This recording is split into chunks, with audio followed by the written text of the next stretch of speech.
వీడి మీద నాకు కోపం ఉంటే ఈ 2 రోజులు వీడిని చూసుకునేదాన్నా? ఆయేషాని పిలిపించి పాలిప్పించేదాన్నా?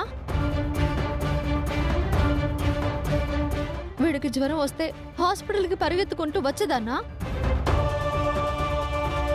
మా ఇంటికి కూడా వెళ్లకుండా నైట్ అంతా ఇక్కడే ఉండేదాన్నా? ఇంత చేసినా కూడా ఇంకా నన్నే అంటున్నావు.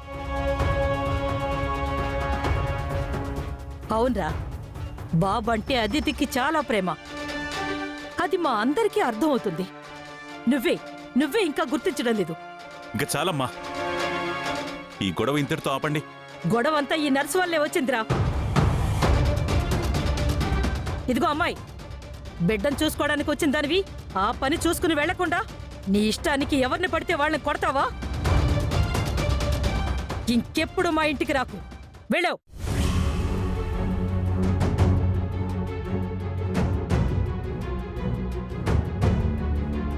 ఆగు నానమ్మా, మీరాని వెళ్ళమని నువ్వెలా అంటావు?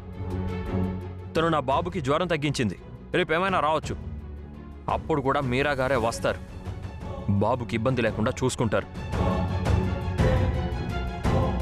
కావాలంటే ఇలాంటి నర్సుల్ని 100 మందిని తీసుకొస్తాను, కానీ తను మాత్రం రావడానికి వీల్లేదు. అది చెప్పడానికి నువ్వెవరు?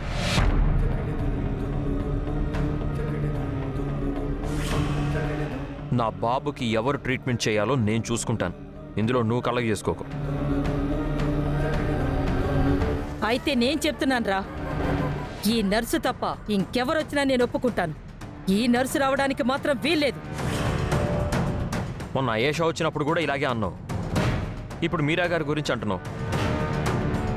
ఇకపై మీ మాటలు నేను వినను. నా బాబుకి ఏది వచ్చినా ఎవరు తగ్గిస్తారో వాళ్ళు మాత్రమే నాకు కావాలి. ఇంక నేను వెళ్ళొస్తాను సార్. ఎలా వెళ్తారు? ఆటోలో వెళ్తాను సార్. మీరు వెళ్ళేది హాస్పిటల్కే కదా, నేను అట్టే వెళ్తున్నాను, పదండి, నేను డ్రాప్ చేస్తాను. వద్దు సార్, నేను ఆటోలో వెళ్ళిపోతాను. పర్వాలేదు మీరా గారు, నా బాబుకి జ్వరం తగ్గించారు. మీతో పాటు హాస్పిటల్ దాకా వచ్చి గీత గారికి థ్యాంక్స్ చెప్తాను.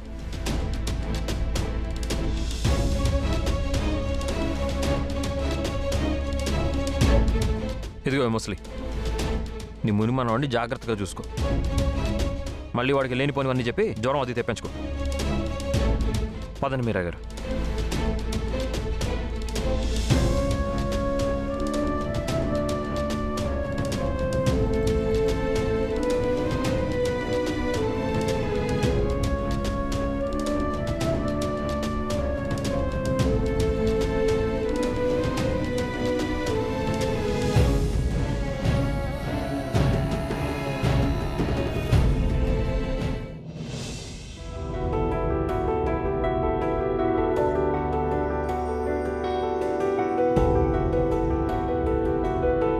చాలా థ్యాంక్స్ మీరా గారు. మీరు రావడం, నా బాబుకి జ్వరం తగ్గించడం చాలా సంతోషంగా ఉంది. అదే నా డ్యూటీ సార్. నేను మళ్ళీ చెప్తున్నాను, మీరు ఇది డ్యూటీలాగా చేయలేదు, మనస్ఫూర్తిగా చేశారు. మా అహల్య ఉండుంటే నా బిడ్డని ఎంత బాగా చూసుకొని ఉండేదో మీరు కూడా అంత బాగా చూసుకున్నారు. మీరు చేసిన మంచికి నేను జీవితాంతం రుణపడి ఉంటాను. అయ్యో, అంత మాట ఎందుకు సార్? నిజంగా నేను నా డ్యూటీయే చేశాను. బాబుకి జ్వరం తగ్గడం నాకు సంతోషంగా ఉంది. బాబుకి ఎప్పుడు ఏ అవసరం వచ్చినా నేను వస్తాను సార్. మీరు తప్పకుండా రావాలండి. మీ దగ్గరే బాబు సంతోషంగా ఉన్నాడు. నా అహల్య వచ్చిన తర్వాత మిమ్మల్ని తనకు పరిచయం చేస్తాను. తను మీకు థ్యాంక్స్ చెప్తుంది. తన తరపున ఇప్పుడు నేను మీకు థ్యాంక్స్ చెప్తున్నాను.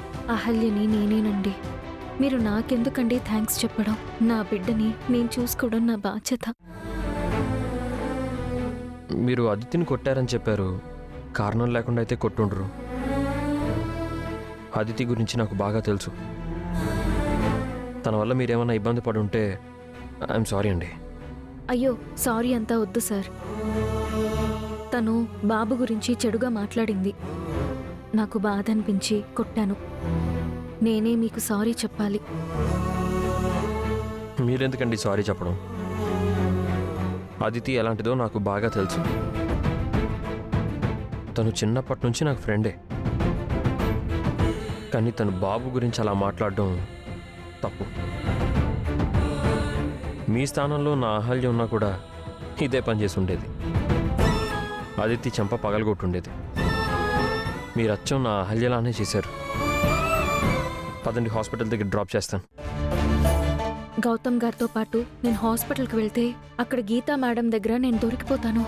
తను నన్ను పంపించలేదని గౌతమ్ గారికి తెలిసిపోతుంది. ఏదో ఒకటి చెప్పి మేనేజ్ చేయాలి. సార్,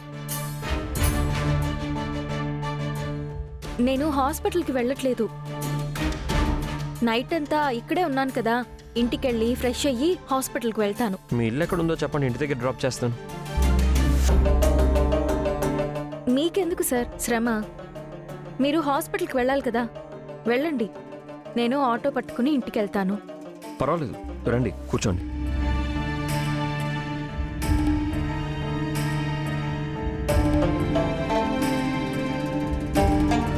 రండి.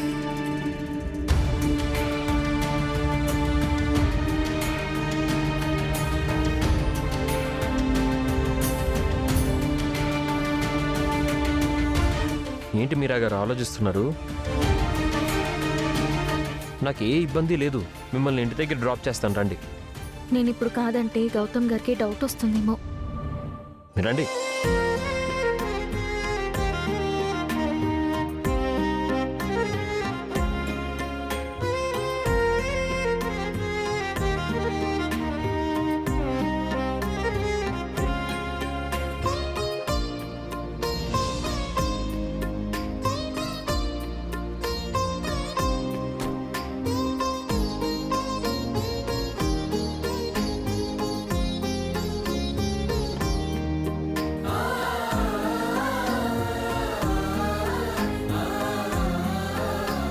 సీట్ బెల్ట్ పెట్టుకోండి.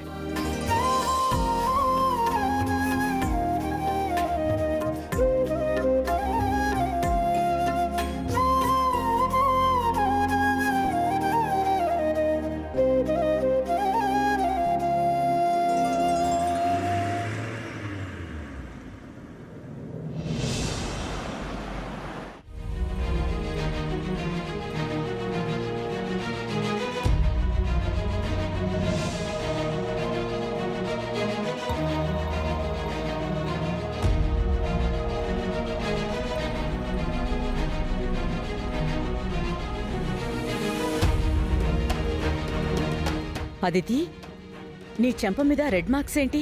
ఏమైంది? అది కొట్టింది. ఎవరు? అహల్యేనా?